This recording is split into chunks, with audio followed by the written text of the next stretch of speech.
ഇന്നത്തെ നമ്മുടെ ിലേക്ക് നമ്മൾ സ്റ്റാർട്ട് ചെയ്യുന്നതിന് മുമ്പ് നമുക്ക് നമ്മുടെ ഭജൻ വെച്ച് സ്റ്റാർട്ട് ചെയ്യാം. ജയ രാധാ മാധവ കുഞ്ച ബിഹാരി, ജയ രാധാ മാധവ കുഞ്ച ബിഹാരി, ജയ ഗോപി ചന്ന വല്ലഭ, जया गिरिवरधारी, जया गिरिवरधारी,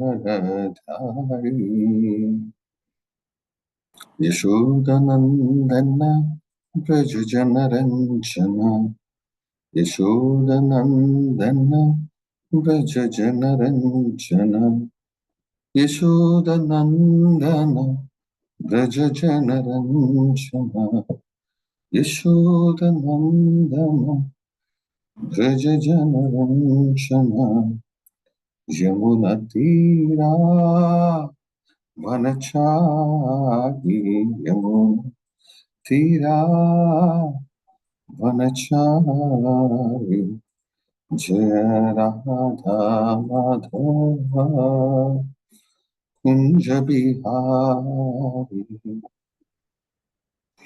जय श्री कृष्ण चैतन्य प्रभु नित्यानंदा, श्री अद्वैत गदाधर श्रीवासादि गौर भक्तवृंद, जय श्री कृष्ण चैतन्य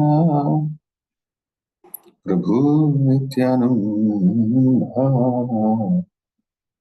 श्री अद्वैत गदाधर श्रीवासादि गौर भक्तवृंद, हरे कृष्णा कृष्णा कृष्णा हरे हरे, हरे राम राम राम हरे हरे, हरे कृष्णा कृष्णा कृष्णा हरे हरे, हरे राम राम राम हरे हरे, हरे कृष्णा कृष्णा कृष्णा हरे हरे, हरे राम राम राम हरे हरे, हरे कृष्णा कृष्णा कृष्णा हरे हरे, हरे राम राम हरे हरे, हरे कृष्णा कृष्णा कृष्णा हरे हरे, हरे राम राम हरे हरे, जय राधा माधव राधा माधव राधे, जय राधा गोपीनाथ राधा गोपीनाथ राधे, जय राधा हरिणीश्वर राधा हरिणीश्वर राधे, जय कृष्ण बलराम जय कृष्ण बलराम, जय कृष्ण बलराम जय वृंदावन धाम, जय जगन्नाथ जय बलदेवा, जय सुभद्रा जय सुदर्शन, जय लक्ष्मी नरसिंह जय लक्ष्मी नरसिंह, जय लक्ष्मी नरसिंह जय लक्ष्मी नरसिंह, जय गौरनिताय जय गौरनिताय, जय Gaura Nitai Jaya Gaura Nitai Nitai Gaura Hari Bol Hari Bol Hari Bol Nitai Gaura Hari Bol. Jai Shubhad Brahma Sadhu. Jai Shubhad Brahma Sadhu. अनंत गुरुवेश नमरंत किशन नमाचार्य श्री दास ठाकुर प्रेम से कहो श्री कृष्ण चैतन्य प्रभु नित्यानंद श्री दास सद्गुरु श्री श्री राधा कृष्ण गोकुलदास श्याम राधा मधुरा वृंदावन धाम मायापुर तीर्थ धाम जगन्नाथपुरी धाम गंगामय जमुनामय की भक्ति देवी की जय तुलसी महारानी की जय संवेद भक्त बंधु की जय हरनाम संकीर्तन भाई की जय नताई coat all glories to some glories, all glories to some glories, all glories to some glories, all glories to Shri Guru, all glories to Shri Prabhupada. Hare Krishna. Hare Krishna. അപ്പോൾ ആർക്കെങ്കിലും ഓർമ്മയുണ്ടോ നമ്മൾ കഴിഞ്ഞ ക്ലാസ്സിൽ എന്തിനെ പറ്റിയാണ് ഡിസ്കസ് ചെയ്തത്?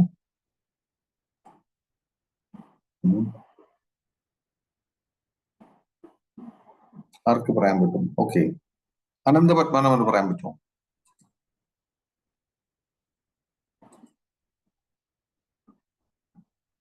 അനന്ത പത്മനാഭൻ ഉണ്ടല്ലോ അല്ലേ ഇവിടെ?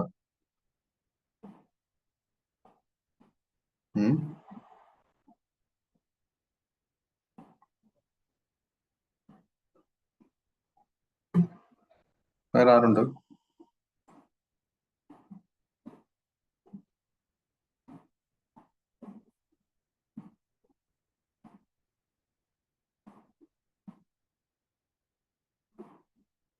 നാരദമുനി ഉണ്ടോ? നാരദമുനി ദാസ്, നാരദമുനിക്ക് പറയാൻ പറ്റുമോ?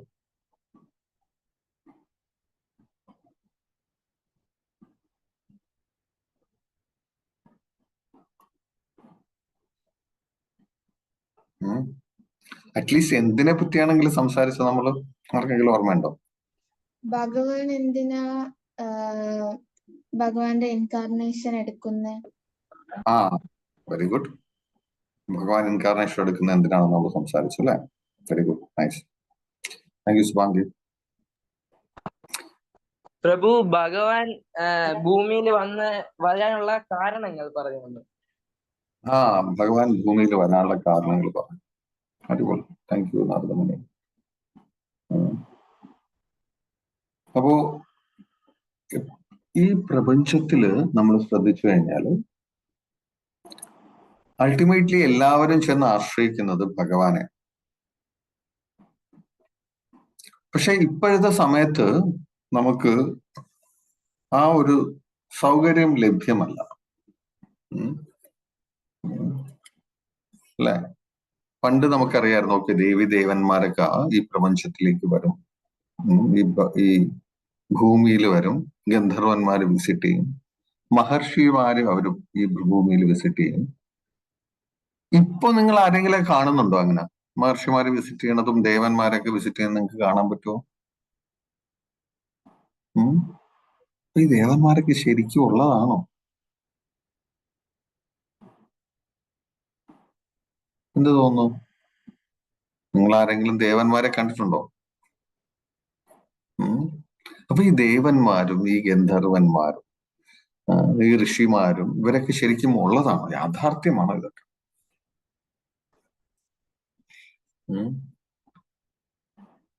ഇപ്പൊ അല്ലെങ്കിൽ എന്തുകൊണ്ടാണ് ദേവന്മാര് വരാത്തത്?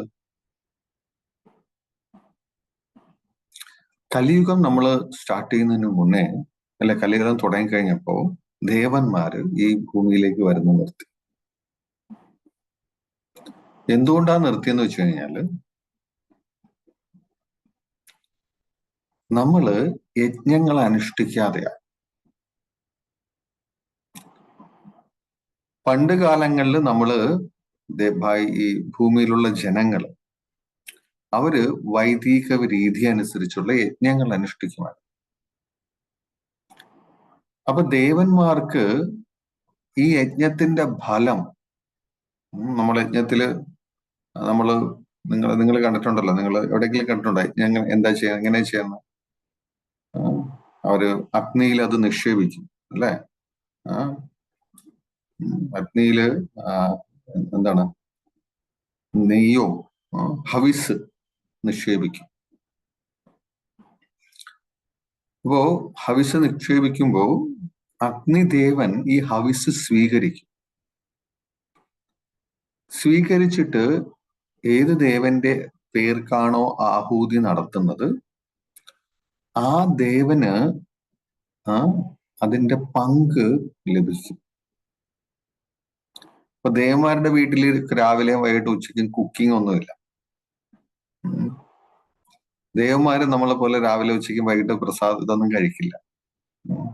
ചോറും തൈരും മോരും ഒക്കെ ആയിട്ട് അവർക്ക് കിട്ടുന്ന ഭക്ഷണം ഈ യജ്ഞത്തിന്റെ പങ്കാണ്.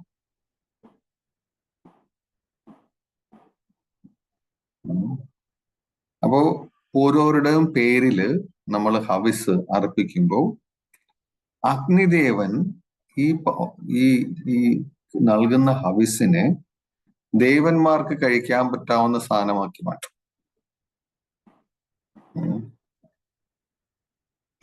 അപ്പൊ ദേവന്മാർ ഇതിൽ സന്തുഷ്ടരായിട്ട്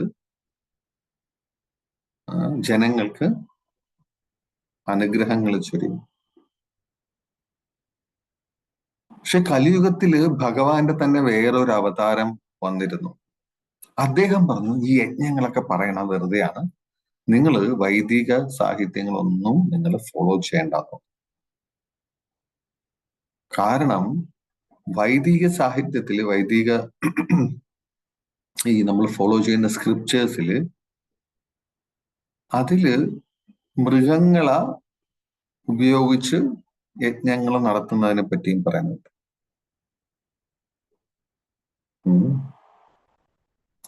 അപ്പോ കലിയുഗത്തിലെ വ്യക്തികള് അതും ഒരു ബിസിനസ് ആക്കി മാറ്റും. നമ്മുടെ വൈദിക സാഹിത്യങ്ങളിൽ പറയുന്നുണ്ട്. അതുകൊണ്ട് നമുക്ക് ഈ ഹിംസ നടത്താം.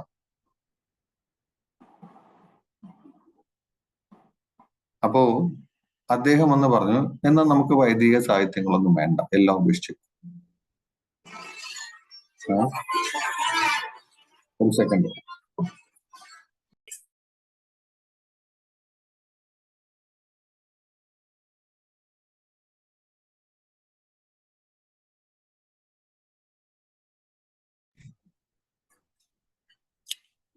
ഏത് അവതാരമാണ് ഈ കലിയുഗത്തിൽ വന്നിട്ട്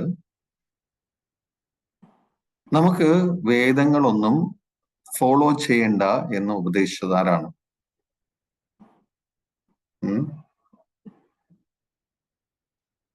ആർക്കെങ്കിലും അറിയാമോ?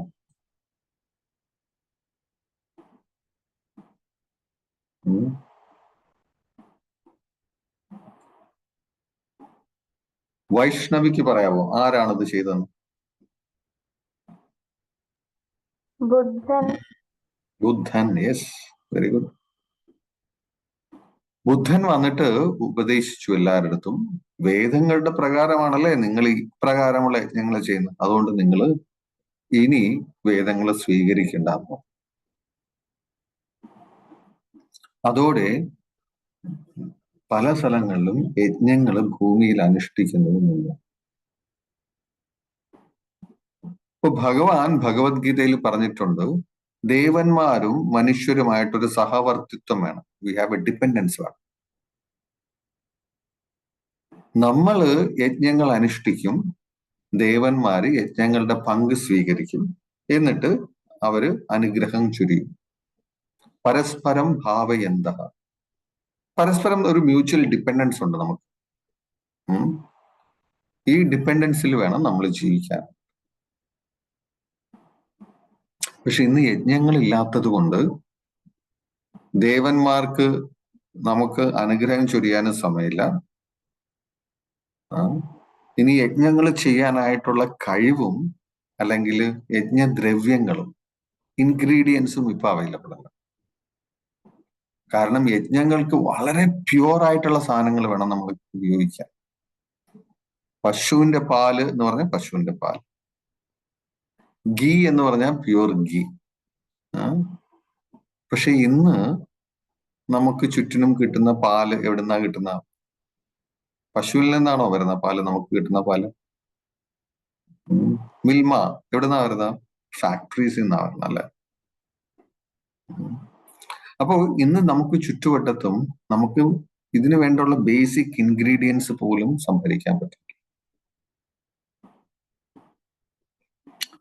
അപ്പൊ ഇതിന്റെ ഫലമായിട്ട് ദേവന്മാര് അവർക്കും ഈ ഭൂമിയിലെ ജനങ്ങളോട് വലിയ താല്പര്യമൊന്നും ഉണ്ടാവില്ല.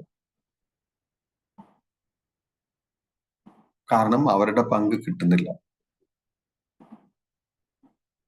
പക്ഷെ അവരുടെ അനുഗ്രഹം ഉണ്ടെങ്കിലേ ഭൂമിയിലെ കാര്യങ്ങളെല്ലാം നന്നായിട്ട് നടക്കും. ഫോർ എക്സാമ്പിൾ, നിങ്ങൾ നോക്കിക്കേ, ഇലക്ട്രിസിറ്റി ഡിപ്പാർട്ട്മെന്റിലുള്ള ആൾക്കാർ വിചാരിച്ചു കഴിഞ്ഞാൽ നമുക്ക് എല്ലാ സ്ഥലങ്ങളിലും പവർ കണക്ഷനും എല്ലാം ഇലക്ട്രിസിറ്റി എല്ലാം കറക്റ്റ് ആയിട്ട് അവൈലബിൾ. അവരത് ശ്രദ്ധിച്ചില്ലെങ്കിലോ, അവരതിന് പ്ലാനിങ് ഒന്നും നടത്തിയില്ലെങ്കിലോ അത് നമ്മളെ എഫക്ട്. അപ്പൊ അതേപോലെ ഈ ഭവിഷ്യത്തുകള് ഈ കലിയുഗത്തില് ഇങ്ങനെ കൂടിക്കൂടി വരിക. അപ്പൊ കലിയുഗത്തില് പല പ്രശ്നങ്ങള് ഇതുപോലെ നമുക്ക് നേരിടേണ്ടി വരും. രണ്ടാമത്തത്, വൈദിക സാഹിത്യങ്ങളില്, നമ്മുടെ വൈദിക ഗ്രന്ഥങ്ങളില് എങ്ങനെയാണ് ജീവിക്കേണ്ടത്,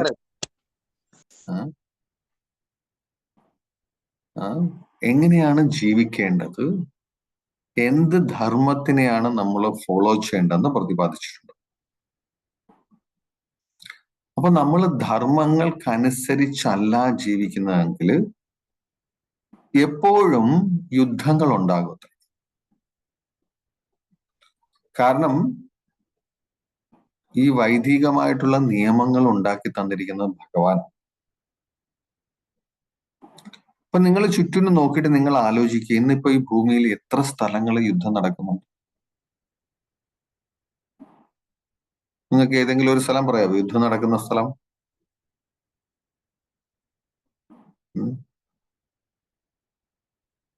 ആർക്ക് പറയാൻ പറ്റും?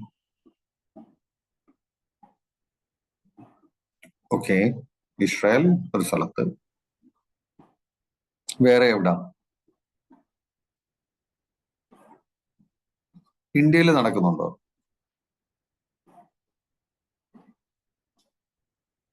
റഷ്യ, ഉക്രൈൻ ഉണ്ട്. Thank you Vaishnavi. ഇന്ത്യയിൽ നടക്കുന്നുണ്ടോ?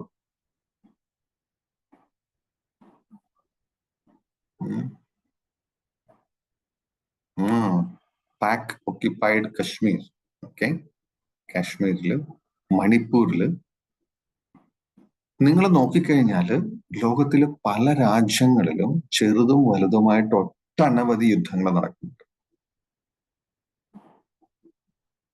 എന്തുകൊണ്ടാണ് യുദ്ധങ്ങൾ ഉണ്ടാകുന്നത്? ഭഗവാൻ നിർദ്ദേശിച്ചിരിക്കുന്ന റൂൾസ് ആൻഡ് റെഗുലേഷൻസ് ഫോളോ ചെയ്യാത്തത് കൊണ്ട്. ഭഗവാൻ നിർദ്ദേശിച്ചിരിക്കുന്ന റൂൾസ് ആൻഡ് റെഗുലേഷൻസ് ഫോളോ ചെയ്തില്ലെങ്കിൽ ലോകത്ത് എല്ലായിടത്തും യുദ്ധങ്ങൾ നടക്കും. എന്നാൽ മെയിൻ ആയിട്ടൊരു യുദ്ധം നടക്കാനുള്ള കാരണം നിഷ്കരണം, ജീവികളെ കൊന്നൊടുക്കുന്നത്, അത് ഭഗവാന്റെ നിയമത്തിനെതിരാണ്. എസ്പെഷ്യലി നമ്മളെല്ലാം മാതാവായിട്ട് കരുതുന്ന പശുക്കളിലെ കൗസ്, എവിടെയാണോ ഇങ്ങനെ പശുക്കളെ കൊന്നൊടുക്കുന്നത്, ജീവജാലങ്ങളെ നിഷ്കരണം കൊന്നൊടുക്കുന്നത്, ആ രാജ്യങ്ങളിൽ എപ്പോഴും ഡിസ്റ്റർബൻസ് കൂടുതലായിരിക്കും. എപ്പോഴും ബുദ്ധിമുട്ടുകൾ ഉണ്ടാവും. ഒന്നെങ്കിൽ ഇന്റേണൽ വാഴ്സ് ഉണ്ടാവും, ഇന്റേണലി യുദ്ധങ്ങൾ ഉണ്ടാവും, എക്സ്റ്റേണലി മാത്രമല്ല. അപ്പോൾ അവിടെ ഭരിക്കുന്ന റൂളേഴ്സിനുണ്ടല്ലോ, ആ റൂളേഴ്സ് എപ്പോഴും അവർ ഡിസ്റ്റർബ്ഡ് ആയിരിക്കും. റൂളേഴ്സ് ഡിസ്റ്റർബ്ഡ് ആണെങ്കിൽ എന്തായിരിക്കും ഇഫക്റ്റ്? അവര് ഡിസ്റ്റർബ്ഡ് ആയിട്ടുള്ള ഡിസിഷൻസ് ആണ് എടുക്കാം. അവര് റൈറ്റ് ഡിസിഷൻസ് എടുക്കത്തില്ല. ഒരു റൂളറ് അല്ലെങ്കിൽ ഒരു പണ്ട് സമയത്ത് ഒരു കിങ് ആയിരുന്നെങ്കിൽ അവരെപ്പോഴും എടുക്കുന്നത് റൈറ്റ് ഡിസിഷൻസ് ആയിരുന്നു. എന്തിനു വേണ്ടിയായിരുന്നു ഡിസിഷൻസ് എടുക്കുന്നത്? നാട്ടിലെ പ്രജകൾക്ക് വേണ്ടി. ഫസ്റ്റ് പ്രിൻസിപ്പിള് പ്രജകളിലാണ്, അവരുടെ ഫാമിലി മെമ്പേഴ്സ് അല്ല. നിങ്ങൾ ശ്രീരാമചന്ദ്രമൂർത്തിയുടെ കാര്യം നോക്കിയേ. എന്തുകൊണ്ട് സീതാദേവിയെ ഭഗവാൻ കാട്ടിലേക്ക് അയക്കേണ്ടി വന്നു? പ്രജകളെക്കാൾ വലുതാണോ തന്റെ ഭാര്യ? അതും ലക്ഷ്മി ദേവി, ഭഗവാന്റെ സന്തത സഹചാരി. ആരാണ് ഏറ്റവും കൂടുതൽ ക്ലോസ് ആയിരിക്കേണ്ടത് ഭഗവാനായിട്ട്? എപ്പോഴും ഭഗവാനെ സേവിച്ചുകൊണ്ടിരിക്കുന്ന ആരാണ്?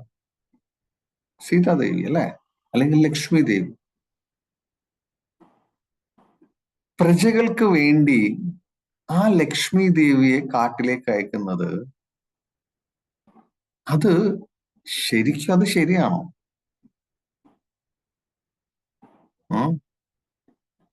എന്ത് തോന്നുന്നു? ഭസി, റൈറ്റ്?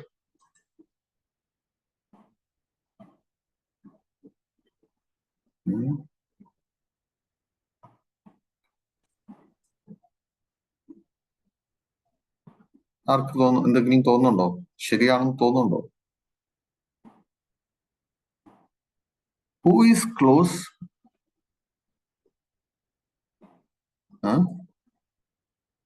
രാജാവ് പ്രജകൾക്ക് വേണ്ടി ജീവിക്കണം, പക്ഷെ അത് തന്റെ ഫാമിലി മെമ്പേഴ്സിനെ പോലും പരിഗണിക്കാതെയാണ്.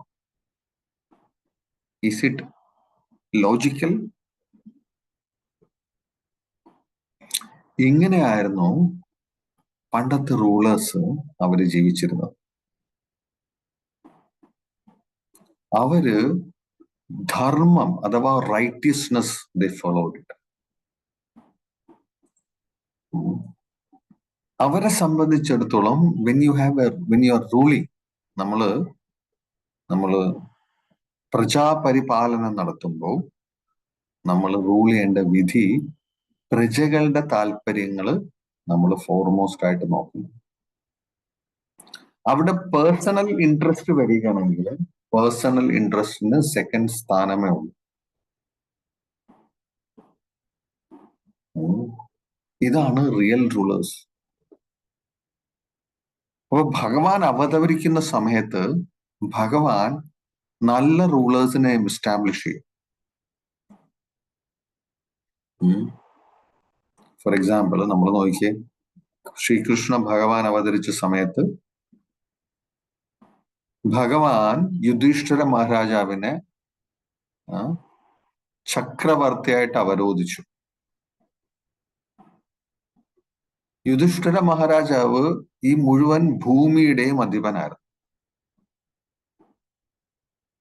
അതിനുശേഷം യുധിഷ്ഠിര മഹാരാജാവിന്റെ ഫാമിലി ലീനിയേജിൽ നിങ്ങൾ നോക്കിക്കഴിഞ്ഞു കഴിഞ്ഞാൽ പിന്നെ ആര് വന്നു?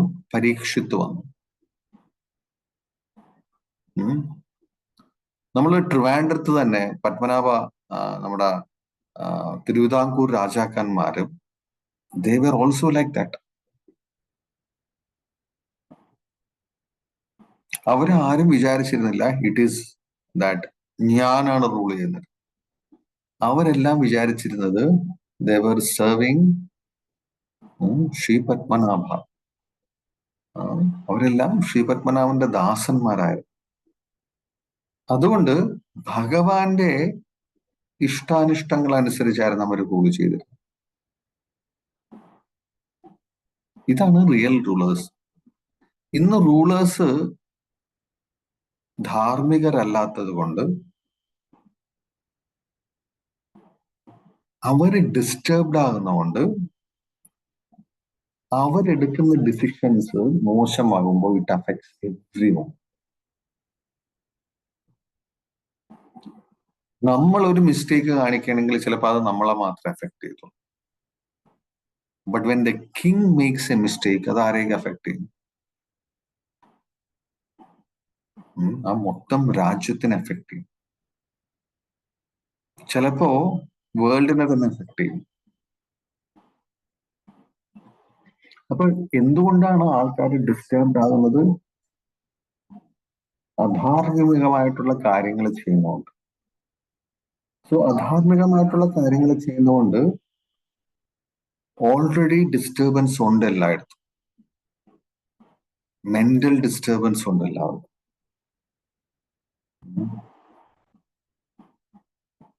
അത് നിങ്ങളെയും അഫക്ട് ചെയ്യും, ഓരോ വ്യക്തിയെയും അഫക്ട് ചെയ്യും. നമ്മൾ അറിയില്ല. കലിയുഗത്തിൽ വന്ന് ജീവിക്കുന്നതുകൊണ്ട് കലിയുഗത്തിന്റെ ഈ കണ്ടാമിനേറ്റഡ് ആയിട്ടുള്ള ആ ഒരു അവബോധം അത് നാച്ചുറലി നമുക്ക് കിട്ടും. നമുക്ക് താല്പര്യമുണ്ടെങ്കിലും we also will be forced against ഈ കണ്ടാമിനേഷൻ. ഈ അഴുക്ക് നമ്മളെ പിടിക്കും. നമ്മുടെ ശരീരത്തിൽ പിടികൂടുന്ന അഴുക്ക് നിങ്ങൾക്ക് എങ്ങനെ കളയാൻ പറ്റും? വളരെ സിമ്പിൾ ആയിട്ട് നിങ്ങൾക്ക് ഒരു കാര്യം ചെയ്തു കഴിഞ്ഞാൽ ശരീരത്തിൽ ഉണ്ടായിരിക്കുന്ന അഴുക്കിനെ നിങ്ങൾക്ക് കളയാൻ പറ്റും. എന്താണ്? എന്ത് ചെയ്താലാണ്? ബാത്തിങ്. Thank you Vaishnav. എന്താണ് നാരദമുനി? ജപം. ശരീരത്തിനെ പിടിച്ചിരിക്കുന്ന അഴുക്കോ? സ്നാനം ചെയ്യുമ്പോ പ്രഭു. സ്നാനം ചെയ്യുമ്പോ, അതെ. പക്ഷേ കലിയുഗത്തിലെ ഈ അഴുക്ക് നമ്മളുടെ എല്ലാവരുടെയും അവബോധത്തിനെയാണ് ആക്രമിച്ചിരിക്കുന്നത്. ആ അഴുക്കിനെ നിങ്ങൾ എങ്ങനെ കളയാൻ പറ്റും നിങ്ങൾക്ക്? നാമജപത്തിലൂടെ, ഭഗവാന്റെ നാമജപത്തിലൂടെ. അപ്പൊ നിങ്ങൾ ഒരു പ്രാവശ്യം കുളിച്ചു കഴിഞ്ഞാൽ നിങ്ങൾ വിചാരിക്കുമോ ഞാനിപ്പോ കംപ്ലീറ്റ്ലി പ്യുവറായി, ഞാൻ കഴിഞ്ഞ വർഷം കുളിച്ചു അതുകൊണ്ട് ഞാൻ ഭയങ്കര പ്യുവറാണ് നിങ്ങളിപ്പോ വിചാരിക്കും?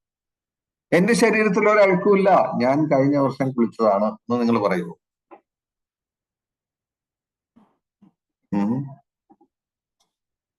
പറയില്ലല്ലോ. നമ്മള് എപ്പോഴെല്ലാം അഴുക്ക് വരുന്നു അപ്പോഴെല്ലാം നമുക്ക് കുളിക്കാം, അല്ലെ? മിനിമം നമ്മൾ രണ്ടു നേരം നമ്മൾ കുളിക്കണമെന്നാണ്. അപ്പോ ശരീരത്തില് അഴുക്ക് പറ്റുകയാണെങ്കിൽ, കാര്യം ശരീരത്തിൽ അഴുക്ക് വരും. കാര്യം ശരീരം എപ്പോഴും അത് എന്താ പറയണ, അത് അഴുക്ക് പ്രൊഡ്യൂസ് ചെയ്തുകൊണ്ടിരിക്കുകയാണ്. നിങ്ങൾ സയൻസിൽ പഠിച്ചിട്ടുണ്ടാവും. 1 മണിക്കൂർ കൊണ്ട് നിങ്ങൾക്ക് 1000കണക്കിന് സെൽസ് നിങ്ങളുടെ ശരീരത്തിൽ നിന്നും പോകത്രേ, സ്കിന്നിൽ നിന്നും പോകത്രേ.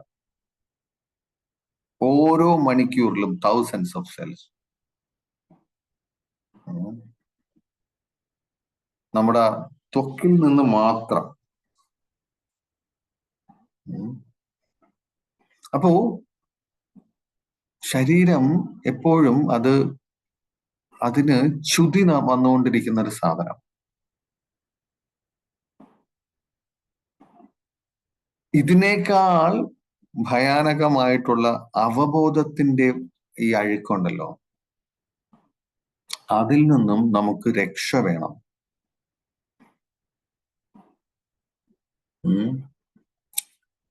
നമ്മൾ എങ്ങനെ രക്ഷപ്പെടും? നാമജപം മൂലം. അപ്പോ മന്ത്രങ്ങൾ ചൊല്ലുന്നത് നമ്മളെ അഫക്ട് ചെയ്തിരിക്കുന്ന ഈ അഴുക്കിൽ നിന്ന് നമ്മളെ രക്ഷപ്പെടുത്താൻ പറ്റും.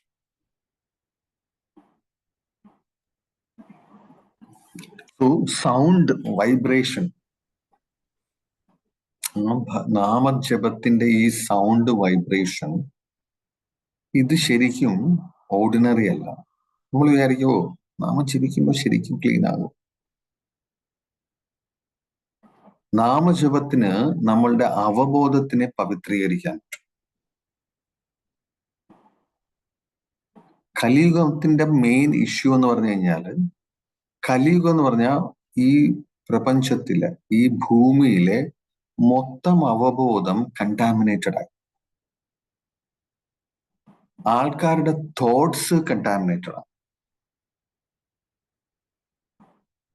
നിങ്ങൾ മനസ്സിൽ ഒരു മോശപ്പെട്ട ഒരു ചിന്ത നിങ്ങൾക്ക് വരുന്നു എന്ന് വിചാരിക്കുക. ഓരോ ചിന്തയും ഇറ്റ് ഈസ് എലൈവ്. അത് ഒരു സമയത്ത് നിങ്ങൾ ചിന്തിച്ചിട്ട് ആ ചിന്ത നഷ്ടപ്പെട്ടു പോകില്ല. Thoughts are always alive.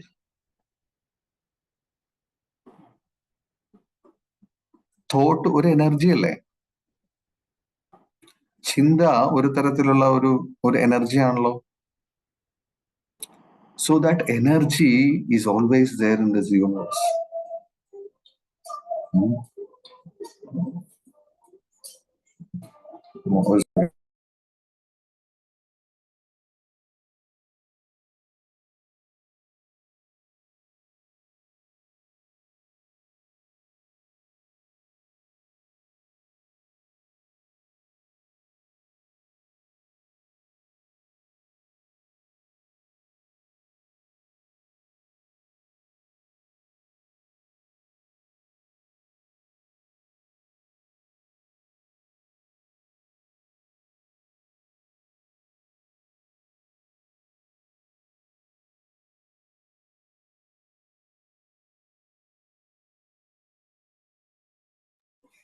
Hare Krishna. Sorry, നമ്മൾ എവിടെയാ നിർത്തിയത്?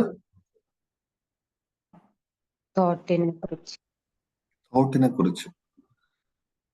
നമ്മളുടെ ഓരോ ചിന്തയും അത് is energy that is alive. കലിയുഗത്തിലെ ടോട്ടൽ കോൺഷ്യസ്നെസ്, ഈ അവബോധം കംപ്ലീറ്റ്ലി കണ്ടാമിനേറ്റഡ് ആണ്. അത് ഈ പ്രപഞ്ചത്തിലെ ഓരോ മനുഷ്യനെയും അഫക്ട് ചെയ്തുകൊണ്ടിരിക്കുക. നമ്മൾ വിടുന്ന ഓരോ തോട്ടും അത് എനർജി ആയിട്ട് അത് എപ്പോഴും എക്സിസ്റ്റ് ചെയ്യുന്നുണ്ടെങ്കിൽ, കലിയുഗത്തിലെ ഓരോ വ്യക്തിയുടെയും മനസ്സിൽ വരുന്ന തോട്ട്സ് അതും ഈ പ്രപഞ്ചത്തിലുണ്ട്, നമുക്ക് ചുറ്റിനുമുണ്ട്. ആ നെഗറ്റീവായിട്ടുള്ള ഈ എനർജീസ് നമ്മളെയും അഫക്ട് ചെയ്യും.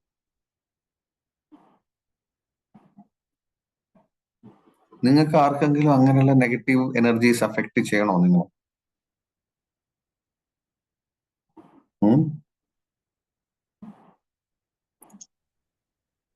വേണോ? എത്ര പേർക്ക് വേണം ഇങ്ങനെയുള്ള നെഗറ്റീവ് തോട്ട്സ് എന്നെ അഫക്ട് ചെയ്യണം? വേണ്ട. അപ്പൊ ഈ അഫക്ട് ചെയ്യാതിരിക്കാനായിട്ട് നമ്മൾ ആശ്രയിക്കേണ്ട ഒരു ഒരു ഒരു സംഭവം എന്താന്ന് വെച്ച് കഴിഞ്ഞാല്, നാമജപത്തിനെ നമ്മൾ സീരിയസ് ആയിട്ട് ആശ്രയിക്കണം. അപ്പൊ ഇത്രത്തോളം കണ്ടാമിനേഷൻ ഉള്ളത് കൊണ്ടാണ് ശ്രീ ചൈതന്യ മഹാപ്രഭു നമുക്ക് അത്രത്തോളം ശക്തിമത്തായിട്ടുള്ള, അത്രത്തോളം പവർഫുൾ ആയിട്ടുള്ള ഭഗവാന്റെ നാമങ്ങൾ നൽകിയത്. അതുകൊണ്ടാണ് ശ്രീ ചൈതന്യ മഹാപ്രഭു പറഞ്ഞത്, നിങ്ങൾ ഭഗവാന്റെ ഈ നാമങ്ങൾ സ്വീകരിച്ചു കഴിഞ്ഞു കഴിഞ്ഞാൽ, നമ്മൾ ആക്സെപ്റ്റ് ചെയ്ത് കഴിഞ്ഞു കഴിഞ്ഞാൽ, കലിയുഗത്തിന്റെ എല്ലാ കണ്ടാമിനേഷൻസും ഇല്ലാതാക്കാൻ പറ്റും.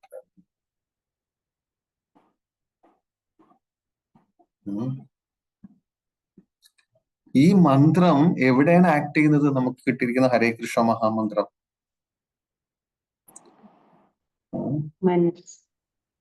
നമ്മളുടെ അവബോധത്തിനെ, നമ്മുടെ കോൺഷ്യസ്നെസ്സിനെ, അതിനെയാണ് ആക്ട് ചെയ്യുന്നത്. ചിത്തം.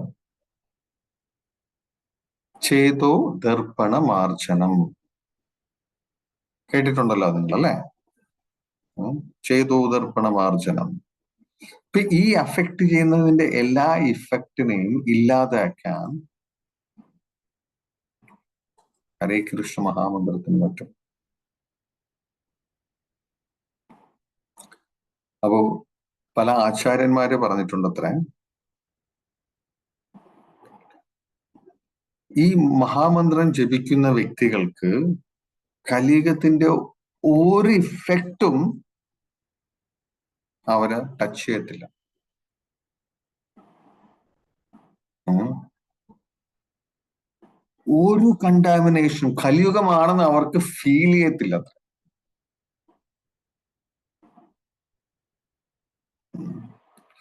അവര് ഇതിന്റെ ഇഫക്റ്റ് ഭഗവാന്റെ ഈ മഹാമന്ത്രം ജപിക്കുന്നതിന്റെ ഇഫക്റ്റില് അവര് കംപ്ലീറ്റ്ലി അവര് പ്രൊട്ടക്റ്റഡും ആയിരിക്കും. അവര് അത് കലിയുഗമാണേന്ന് അവർക്ക് ഫീൽ ചെയ്യത്തുള്ളൂ.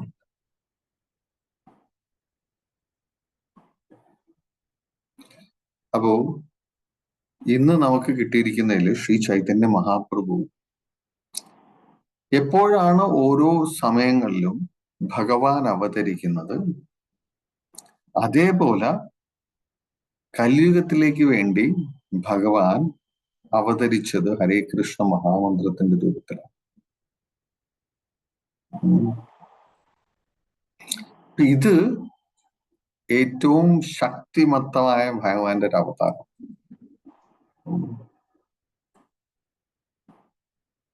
എല്ലാ അവതാരങ്ങളിലും ഭഗവാൻ പ്രൊട്ടക്ഷൻ നടത്തുന്നത് ഭക്തന്മാർക്ക് മാത്രമേ ഉള്ളൂ. പക്ഷെ ഈ അവതാരം, ഭഗവാന്റെ ഈ നാമരൂപത്തിലുള്ള അവതാരം,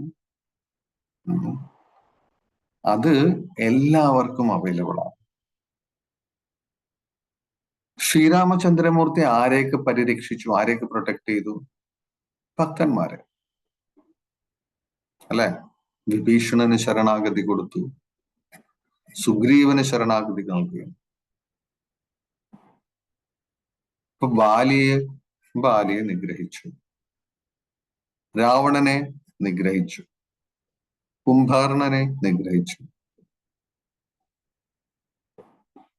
അത് ഭക്തന്മാർക്ക് വേണ്ടി മാത്രമായിരുന്നു ഭഗവാന്റെ എല്ലാ അവതാര കാലത്തും ഭഗവാന്റെ അവതാര ഉദ്ദേശം.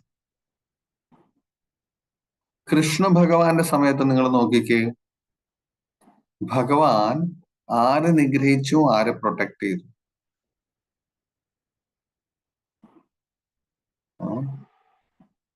ഒട്ടനവധി അസുരന്മാരെ വധിക്കുകയുണ്ടായി, അല്ലെ? പക്ഷെ ഭക്തന്മാരെ അദ്ദേഹം പ്രൊട്ടക്ട് ചെയ്യുകയും ചെയ്തു. എന്നാൽ ശ്രീ ചൈതന്യ മഹാപ്രഭുവിന്റെ സമയത്തിൽ നോക്കിക്കഴിഞ്ഞു കഴിഞ്ഞാല് ഭക്തന്മാരെ മാത്രമല്ല പ്രൊട്ടക്ട് ചെയ്തത്, അസുരന്മാർക്കും അദ്ദേഹം എന്ത് നൽകി? പ്രൊട്ടക്ഷൻ കൊടുത്തു. ജഗായി മതായി അവര് നമ്പർ 1 അസുരന്മാരായിരുന്നു. ഈ അസുരന്മാരെന്ന് പറഞ്ഞാൽ നമ്മുടെയൊക്കെ മനസ്സിലൊരു വിചാരം എന്തായിരിക്കും? വളരെ പേടിപ്പിക്കുന്ന ഒരു പേഴ്സണാലിറ്റി ആയിരിക്കും, അല്ലെ? അവർക്ക് കൊമ്പൊക്കെ ഉണ്ടായിരിക്കും, അവരെപ്പോഴും ചിരിച്ചോണ്ടിരിക്കും, അല്ലെ? അസുരന്മാരെ കാണിച്ചു കഴിഞ്ഞാൽ അവർ ഫുൾ ടൈം എന്തായിരിക്കും സീരിയലിലെ കാണിച്ചു കഴിക്കുന്നത്? they will be laughing. So അസുരന്മാരെ നമ്മൾ ഡെപിക്ട് ചെയ്യുന്നത് ആക്ച്വലി റോങ് ആയിട്ടാണ്, വളരെ തെറ്റായിട്ടാണ് അസുരന്മാരെ കാണിക്കുന്നത്. രാവണൻ അസുരനായിരുന്നെങ്കിലും Ravan was like a super star.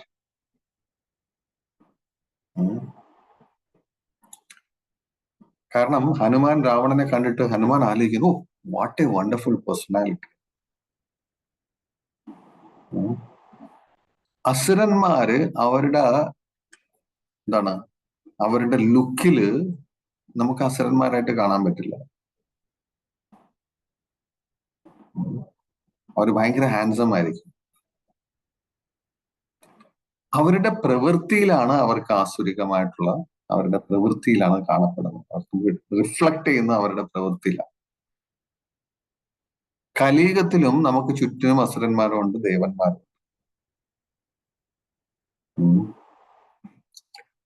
എങ്ങനെയാണ് നമ്മൾ അവരെ മനസ്സിലാക്കുക?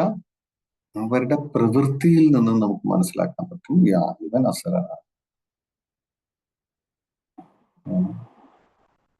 സോ ഡിസ്ട്രിബ്യൂഷൻ നടത്തേണ്ടത് ഇപ്പൊ എങ്ങനെ അസുരന്മാരെ മനസ്സിലാക്കാൻ പറ്റും? ദേ ആർ ഓൾവേസ് എൻഗേജ്ഡ് ഇൻ, അവര് എപ്പോഴും ഒരു എന്താ പറയുക, നെഗറ്റീവായിട്ടുള്ള കാര്യങ്ങൾ ചെയ്യാനായിട്ട് അവർ വളരെ താല്പര്യമുള്ളവരായിരിക്കും. They will be lazy. മറ്റുള്ളവരെ അവരെ പ്രകോപിപ്പിക്കാൻ പറ്റും, കൺട്രോൾ ചെയ്യാൻ പറ്റും. അവർക്ക് മറ്റുള്ളവരെ തിന്മകൾ ചെയ്യാനായിട്ട് ഇൻഫ്ലുവൻസ് ചെയ്യാൻ പറ്റും. അവരെ നോക്കുമ്പോ they are ordinary human beings, പക്ഷേ they are not human beings.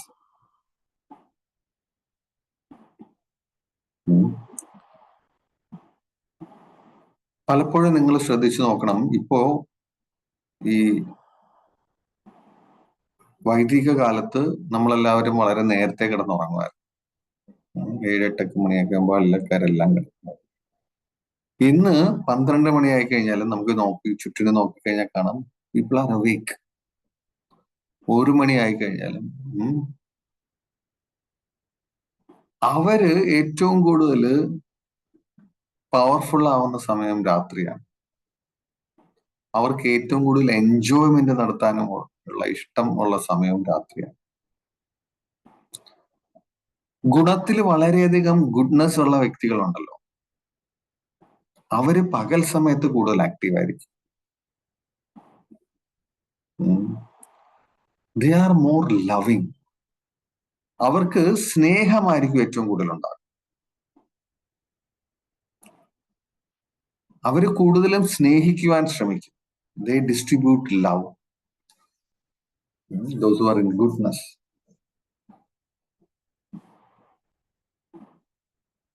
Those who are in rajasic, goodness, passion and ignorance നമുക്ക് ഉണ്ടല്ലോ.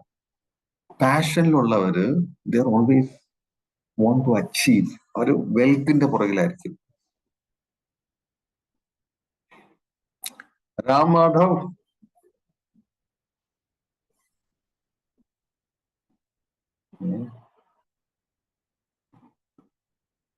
രാംമാധവ് കളിക്കണോ?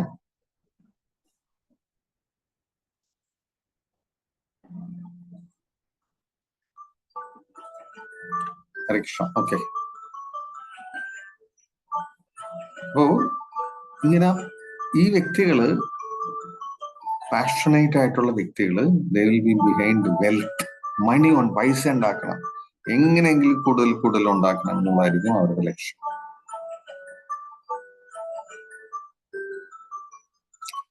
പക്ഷേ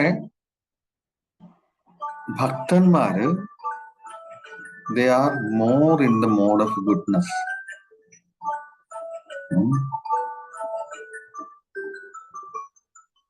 ഭക്തന്മാർക്ക് ഏറ്റവും കൂടുതൽ വേണ്ട ക്വാളിറ്റീസും ഗുഡ്നെസ് ആണ്. They are peaceful. They are loving. അവര് മറ്റുള്ളവർക്ക് മറ്റുള്ളവർക്ക് വേദന അനുഭവിക്കുന്ന കാണുമ്പോൾ they also get pained. ബാക്കിയുള്ള കൂട്ടരാണെങ്കിൽ മറ്റുള്ളവർ വേദനിക്കുകയാണെങ്കിൽ അവർക്ക് സന്തോഷം. So these are our real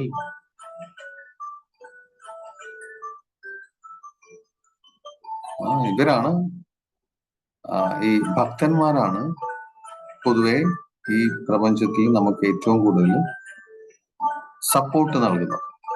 കാരണം they are compassionate. മറ്റുള്ളവർക്ക് വേദനകൾ വരുമ്പോ അവർക്കും വിഷമം വരും.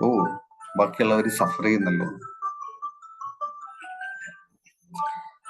ഇന്ന് മറ്റുള്ളവർക്ക് വേണ്ടി ഇപ്രകാരം സപ്പോർട്ട് ചെയ്യുന്ന വ്യക്തികളെ നിങ്ങൾക്കറിയാവോ? ആരാണ് മറ്റുള്ളവർക്ക് വേണ്ടി ഏറ്റവും അധികം ആക്ടിവിറ്റീസ് നടത്തുന്നത്?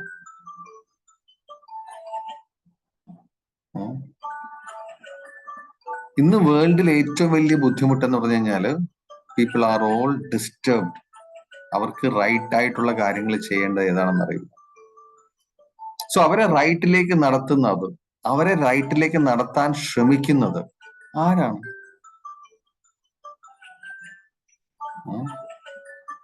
താങ്ക്സ് വ്രജനാഥ്. യെസ്, ഇസ്കോൺ. ഇസ്കോൺ എന്താ എപ്പോഴും ചെയ്യുന്നത്? ആൾക്കാര് കിടന്നുറങ്ങുമ്പോ അവരെ വിളിച്ചുണർത്തിയിട്ട് പറയും, പ്ലീസ് നിങ്ങൾ എഴുന്നേക്കൂ, സമയമായി. നിങ്ങള് വെറുതെ അജ്ഞതയിൽ, ഇഗ്നോറൻസിൽ കിടന്നുറങ്ങാതെ എന്നാണ് പറയുന്നത്.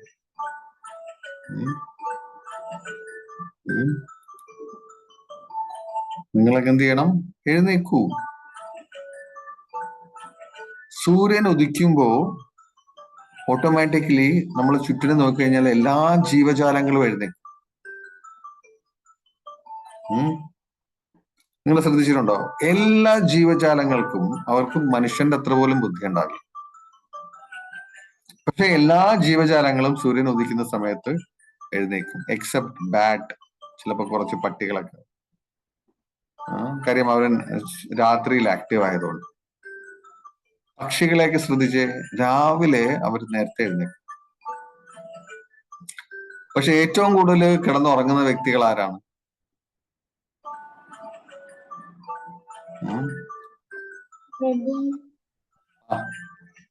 എന്തോ സൗണ്ട് കേൾക്കുന്നു. ഓക്കെ, ഞാൻ ഓഫ് ചെയ്യാം, ഒരു സെക്കൻഡ്. Thank U.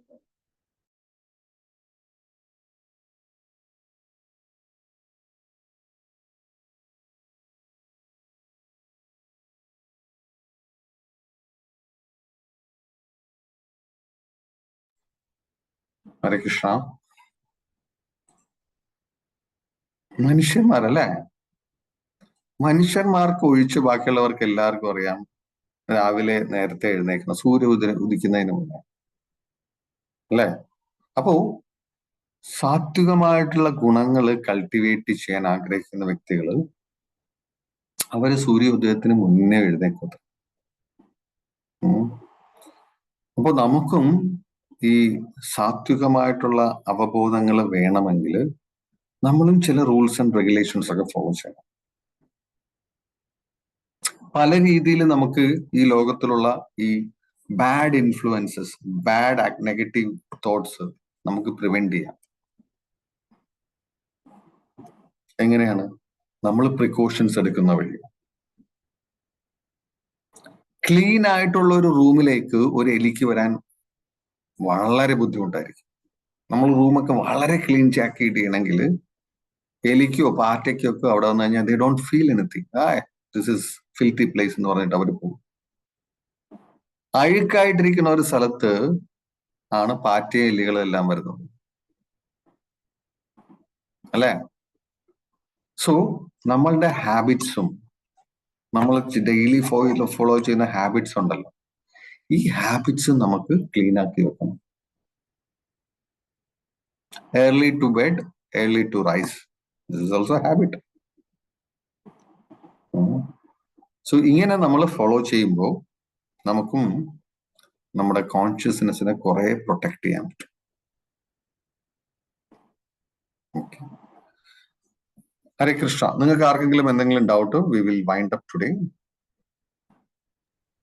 ആർക്കെങ്കിലും എന്തെങ്കിലും സംശയം?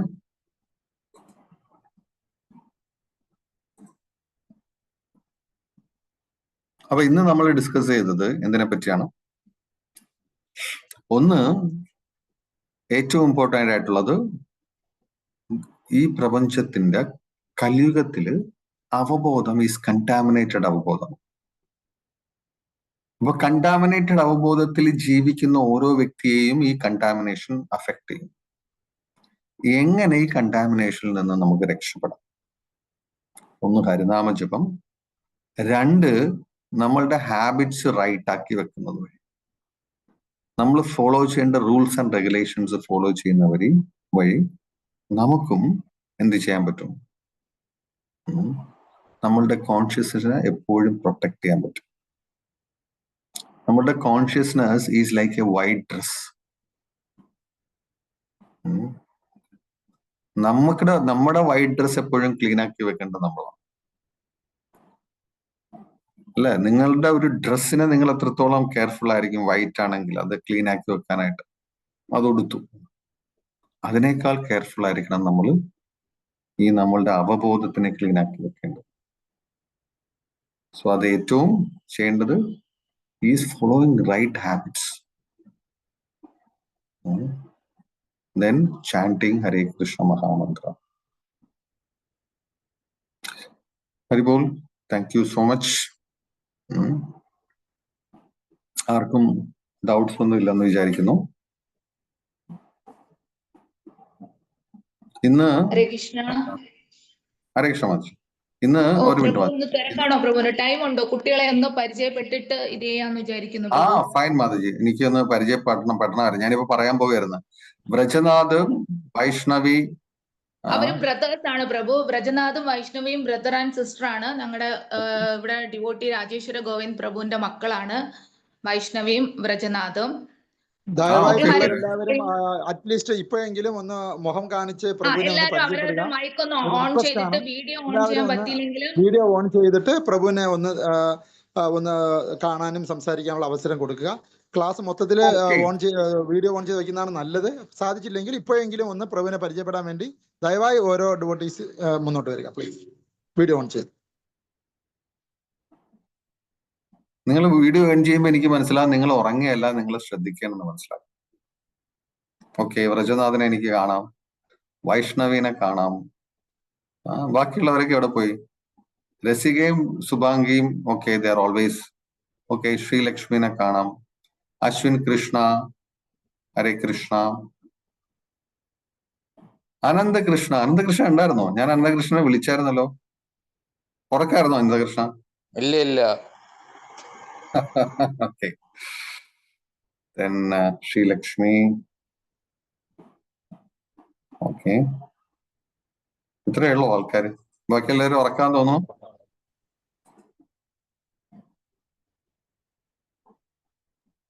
അപ്പോ thank you so much.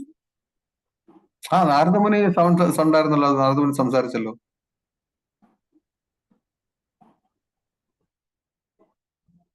Narada Muni പോയോ? ഇല്ലേ? അതോ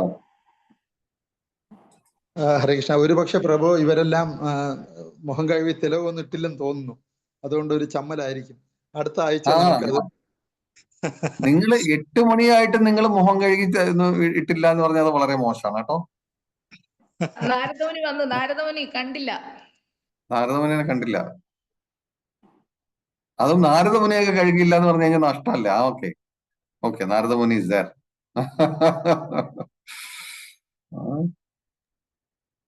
ഓക്കെ ഫൈൻ ദെൻ. അപ്പോ താങ്ക് യു സോ മച്ച്. അപ്പോ നമുക്ക് അടുത്ത ആഴ്ച കാണാം. Hare Krishna. Thank you Prabhu, thank you so much. പ്രഭുവിന്റെ മകനെ പിക്ക് ചെയ്യാൻ പോണെന്ന് പ്രഭു അത്രയും ബിസി ഷെഡ്യൂളിൽ നിന്ന് ഓടി വന്നതിന് നന്ദി Prabhu. Thank you so much Prabhu. Hare Krishna. Thank you Prabhuji, വളരെ നന്ദിയുണ്ട് പ്രഭുജി. ഹരേ കൃഷ്ണ.